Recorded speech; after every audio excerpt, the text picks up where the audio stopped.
Hello everyone, welcome back to our channel yours లివింగ్లీ.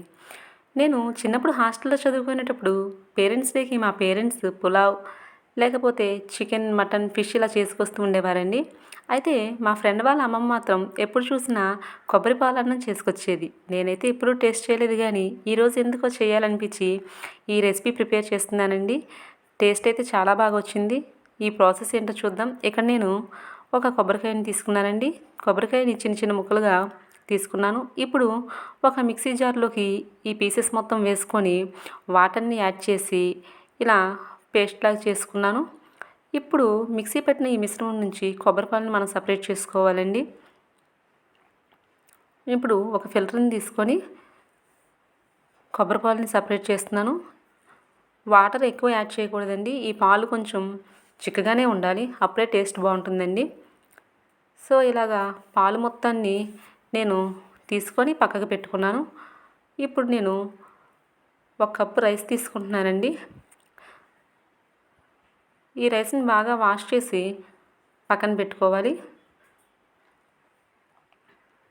అలాగే ఇప్పుడు నేను ఒక కుక్కర్ని తీసుకొని స్టవ్ మీద పెట్టుకొని నెయ్యి తీసుకుంటున్నానండి. ఇక్కడ నేను ముందుగా వేడి చేసిన నెయ్యిని తీసుకుంటున్నాను.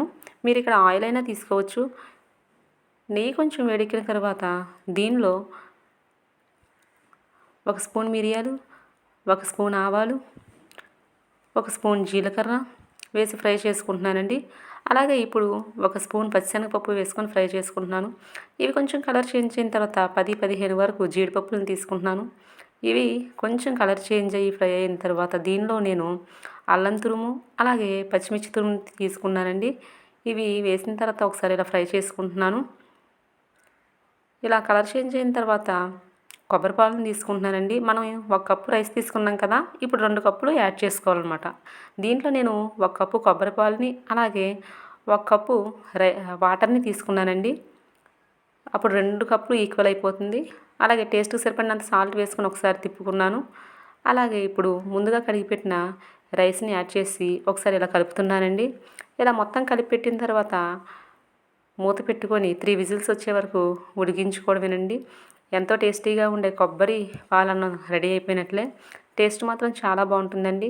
మీకు పెట్టే అవకాశం లేదు, కానీ నేను చేసిన ఈ రెసిపీ చాలా టేస్టీగా ఉంది, చాలా బాగుంది. ట్రై చేయండి.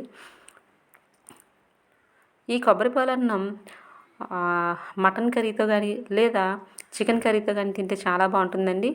లేదా వట్టిది ఇలా తిన్నా సరే కూడా చాలా కమ్మగా ఉంది. ఒకసారి తప్పకుండా ట్రై చేయండి. ఈరోజు నేను చేసిన ఈ రెసిపీ మీకు నచ్చినట్లయితే లైక్ చేయండి, కామెంట్ చేయండి, షేర్ చేయండి. మీకు తెలిసిన బంధువులకి, ఫ్రెండ్స్కి మన ఛానల్ని షేర్ చేసి సపోర్ట్ చేయండి. అలాగే ఇంకెవరైనా సబ్స్క్రైబ్ చేసుకోకపోతే సబ్స్క్రైబ్ చేసుకోవాల్సిందిగా కోరుకుంటున్నానండి. లైక్ చేయడం మర్చిపోవద్దు. Thanks for watching.